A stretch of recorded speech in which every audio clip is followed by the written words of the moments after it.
listen, I know you'll understand.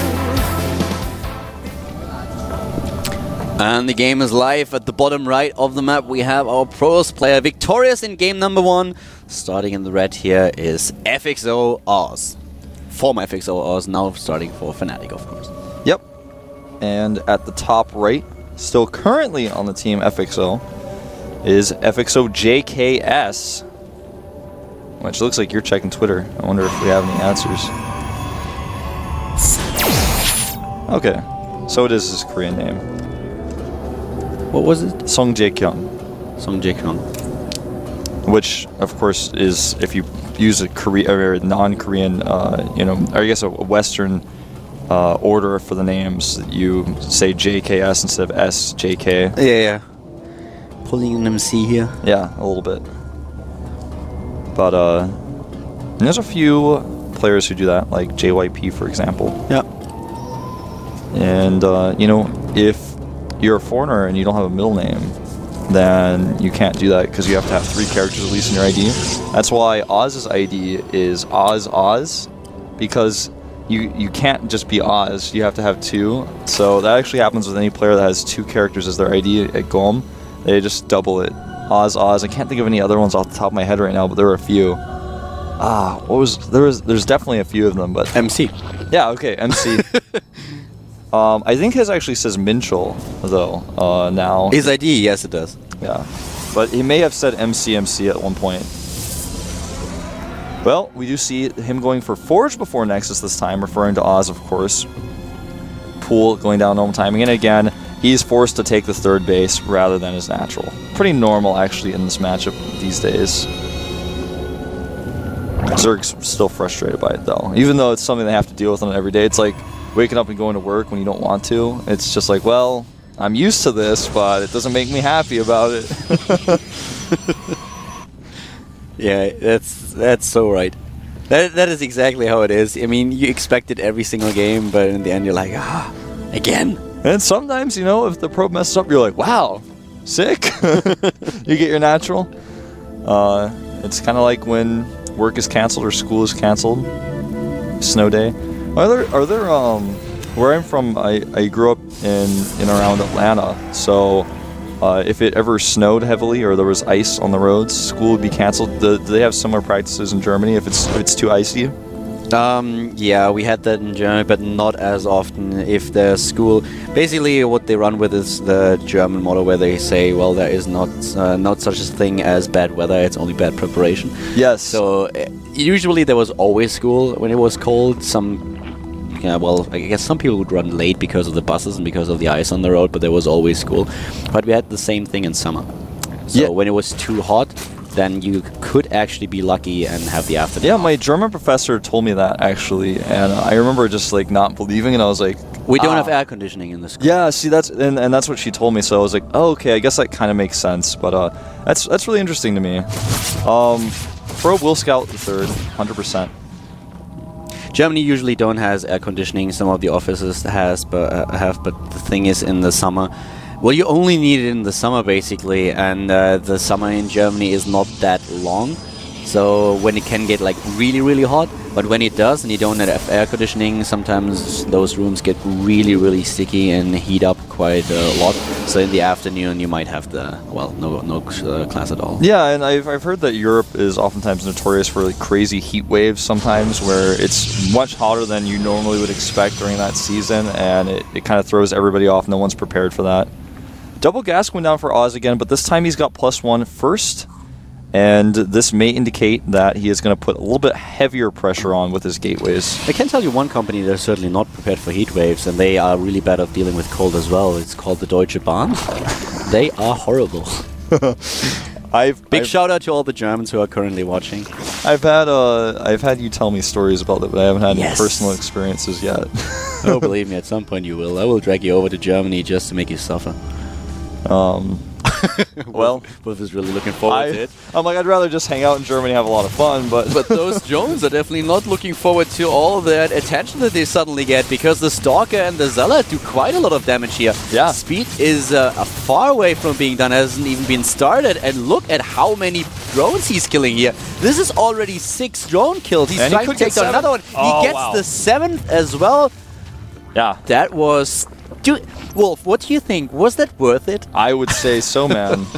That was Just. incredibly That was really well done.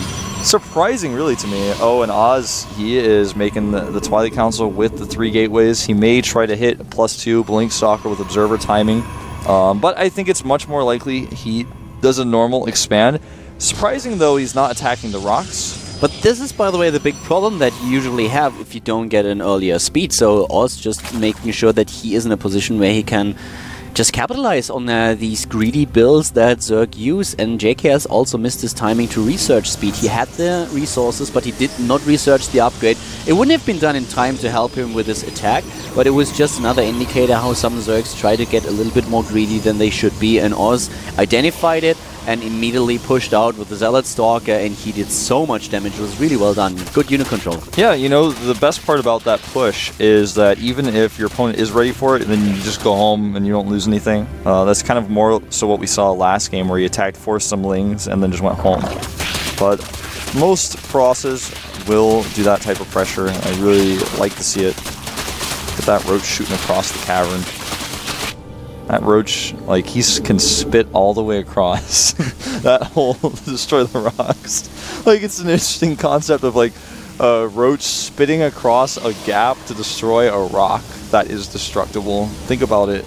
It's Just think about that for a minute. It's acid. Yeah, it's acid, but it's acid spit. And it's like a dragon's fire breath. Is like, well, it's fire, but it's still his breath. I don't know. It's like, I'm fine with it. it's not carbon dioxide, it's just fire. We have a pretty cool situation here for Oz, by the way. With the 3rd base already up, he has nearly the same harvester count as a JKS. And this is great for him. His economy, thanks to all those drones that he killed early on, is in such a good position. He is in a great position. If you have a look at his tech, he's not only researching the 2nd attack upgrade, he's going for Blink, which is nearly done. He has the transition into Colossi, the 3rd base. He is not vulnerable at all, thanks to his wall-in. And I have to say that this everything here is going Oz's way. If JKS is trying to commit to an attack and he's not successful in doing a lot of damage, then Oz can just counter-attack and take him down. So right now, the Zerg player is really in an uncomfortable spot. He wants to take this 4th base in order to make sure that he gets an edge over his opponent. But Oz with +3 already lined up and everything going for him right now. If he hits timing here, I think JKS will have a very hard time to defend against Yeah, it. he can hit similar timing to what we saw last game with 1 Colossus with the Warp Prism. He can also wait for range. He has not started range yet. He's chrono boosting that Immortal out, and there's a Colossus behind it. Really wants to get that ASAP, and it will probably make the range right afterwards. He doesn't have enough gas to do both at once. But you look at it, 164 gas right now, and as soon as that hits 200, I think he's going to hit range, and he'll probably go with 2. There's range, doing it exactly as I said, and, you know, this is going to be really scary for JKS, because like you said, the tech position for Oz is like exactly where he wants it. He's like, alright, I've already got my Colossi coming out as you're getting your Infestors, so you're not going to have any time to sort of fix the problem here. He does see the robotic support bay now, but is he going to make a Spire now suddenly? I mean, he can, but it's going to be late, and there it is. It's still going to be tough. He can get a few Corruptors here, I mean, no question about it, but Oz, even though he's a little bit behind in overall supply, it's just the quality of the units that he has out here is so much better than what JKS has on the map, and the +3 attack upgrade is already halfway done. Oz in a very good position here. He can't get too sloppy, but he's already making sure that he can take a 4th base. This offensive blink was a problem though. He blinks beneath the Overlord, or underneath it, and suddenly those units try to hit. But Oz is at least aware that there are a few forces to the left side of the map, so that gives him at least the awareness of what exactly could happen, so there is always the potential of a run-by as soon as Oz tries to move out, and he'll make he will be extra safe with his wall and having a few sentries there, just use the force fields, but this push, bad man, spot. It's 2 Colossi with range with +3, finishing all at the same time. This is going to be so scary. We also have double Baneling Nest, and Yeah. I think he was just an autopilot, and well, unfortunately built 2 of them. That's not going to help him at all. Let's No. see if he realizes it and cancels one of them. Well, he actually did go Baneling Nest last game as well, but never made any Banelings. Seems like something that he considers Oh, using. there it is, what we talked about earlier. Sorry for interrupting you here, but we have the push out by Oz, and at the same time, JKS tries to get into a position. He had a quick look at the 4th, trying to take this down. There's 1 Zergling borrowed, by the way. The 2nd Baneling Nest actually finished. Yeah, well, that gives him an extra safety net, I suppose. But this push over here that you mentioned is really cool because it forces Oz back. And yeah, he loses some lings, but he can just replace those, and that's not a problem for him. But this buys him a little bit more time to get his Spine Crawlers up and to start his Greater Spire. And if he gets the Greater Spire up, then Oz's push timing is suddenly just thwarted. I don't think he will, though. Oz is also waiting for his Warp Prism. As soon as he has the Warp Prism, he can just reinforce immediately when he starts to attack, and I think this is what we are currently... what he's waiting for and what we can expect here. Yeah, it's just like, you know, Oz could have been at his base right now, but because of these lings, he cannot be. And Oz is like already on the wrong side of the map trying to chase down and kill these lings so he doesn't have to deal with a counterattack. So this has bought him time, but like you said, it's not enough time because Oz is still here. He's still coming, he's not waiting, and there are some Infestors, there are some Banelings, but that may not be enough against this many Colossi with +3, +1 armor finishes as well here. Zerglings are not going to be the answer to stop this push. He's trying to set a flank up, but those Spine Crawlers will be gone in seconds, and here comes the attack by JKS, starting to flank here, coming in from behind, but this is not going to work. Those extended thermal lands doing a ton of damage here with a +3 attack upgrade. Those Zerglings don't stand a chance at all. JKS dropping in supply. Definitely going to lose this 4th base and might even lose the game here. Yeah, I mean, the force fields were just so well placed. He had the right amount of sentries to use them, didn't overdo it, and blocked off the Banelings as well as the Lings from coming from both sides. He knew he was going to be flanked. He was already prepared for that. He put force fields down before he even saw flanking units, and that's not enough Corruptors, Keldor, to kill this. No, definitely not. He takes charge of the ramp. There's the GG as JKS realizes that this is not going to be happening today. He loses 2 Oz with 0-2. Very straight for his series once again. Yeah. After Killer beats 3, Oz is triumphant over JKS. And it's just unfortunate for FXO today, already having 2 players knocked down 2-0. Yeah.